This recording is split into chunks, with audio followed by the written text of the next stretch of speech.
বাইরে নেমেছে ঝমঝমিয়ে বৃষ্টি। কি করব বলো? আজকে সকালবেলা যখন বাজারে গেল দেখলো মাছ ঠিক তেমন নেই, আর মাছ আমাদের আবার কালকে খাওয়া হবে না, সেজন্য একেবারে চিকেন নিয়ে চলে এলো, যাতে দুদিন হয়ে যাবে।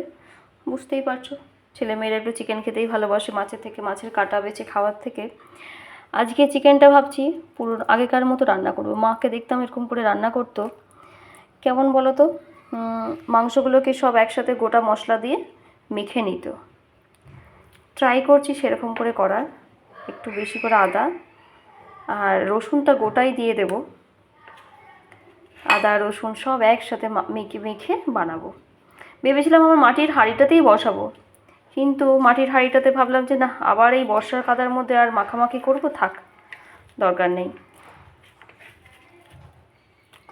এইভাবে করছি। তোমরা কে কে ভালোবাসো এরকম করে? মা কাঠের জাল এরকম করে দেখতাম শিলে মশলা করতো, মশলা করে রাখতো, বেশ করে সুন্দর করে মেখে, সর্ষের তেল দিয়ে মেখে, লঙ্কা দিয়ে মেখে দারুণ করে রান্না করতো মা। যাই হোক, মা আর নেই, তবে এখনও ঠাকুমা আছে। ঠাকুমা সুন্দর রান্না করে, ঠাকুমার হাতে রান্নাও ভালো লাগে। আমার পিসি কাকিমারাও ভালো রান্না করে, কিন্তু রান্না করলে হবে কি, তবে আমার ছেলে আবার আমার হাতে রান্নাও ভালোবাসে।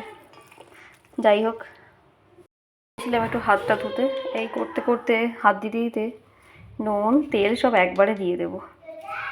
আশা করি এটুকুই লাগবে। দেখো, বাস এইবার সুন্দর করে মাখা হবে। ব্যাপারটা যত ভালো করে মাখবে তত ভালো হবে। আমাদের শাশুড়ি মা খুব সুন্দর করে করতো। বাচ্চারা ওদিকে খেলছে, ওরা লুকোচুরি খেলছে। একটা মেয়ে আছে আমাদের বাড়িতে, থাকে, আসলে থাকে মানে সে পরে বলবো, গুনগুনের একটা বন্ধু হয়েছে, খুব সুন্দর। তোরা দুজনে বেশ সুন্দর সময় কাটাতে পারে।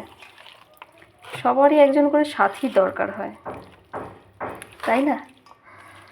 আমাদেরও যতই বলি না কেন আমাদের দরকার নেই, দিন শেষে ঝগড়া হলে, অশান্তি হলে কিন্তু শেষকালে সে লাগেই কারো না কারো। বাচ্চা কাচ্চাগুলোর একটু খেলার জন্য সাথীর খুব দরকার। এই দেখো এরকম করে মাখলাম, এখনও লঙ্কা দিইনি, কারণ মেয়েটা তো খাবে, লঙ্কাটা লাস্টে দেবো। দেখো এইভাবে মেখে রেখে দেবো কিছুক্ষণের জন্য। ততক্ষণ আমি কড়াইতে একটু আলুগুলো গরম করে নিই, ভেজে নিই, হালকা করে ভেজে নেব। গোটা রসুনটা খুব ভালোবাসে মাস্টারমশাই, আমিও ভালোবাসি, ভালো লাগে খেতে। যাই হোক, আসছি আপনাদের কাছে আবার। একটু গোটা গরম মশলা দিয়ে দিলাম, সঙ্গে থাকুক, দিয়ে ঢাকা দিয়ে আলুটা অল্প একটু তেলে ভাজতে দিয়েছি। দেখো একটু জিরে ফোড়ন দেখানো হয়নি, একটু কাশ্মীরি লঙ্কা গুঁড়ো দিয়েছি যাতে একটু ভালো লাগে। যাই হোক, দেখতে সুন্দর হোক। এইবার দিয়ে দেবো চিকেনটা।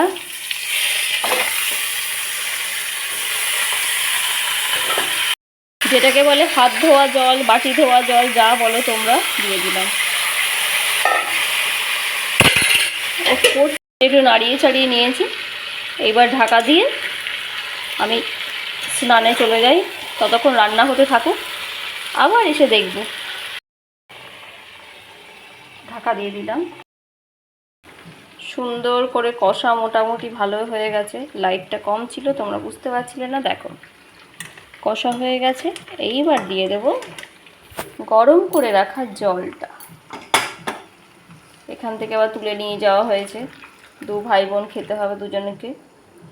যাই হোক, জল দিয়ে দিলাম। এবার বেশিটা দিইনি, ফুটুক, খেয়ে ওরা বলবে কেমন হয়েছে।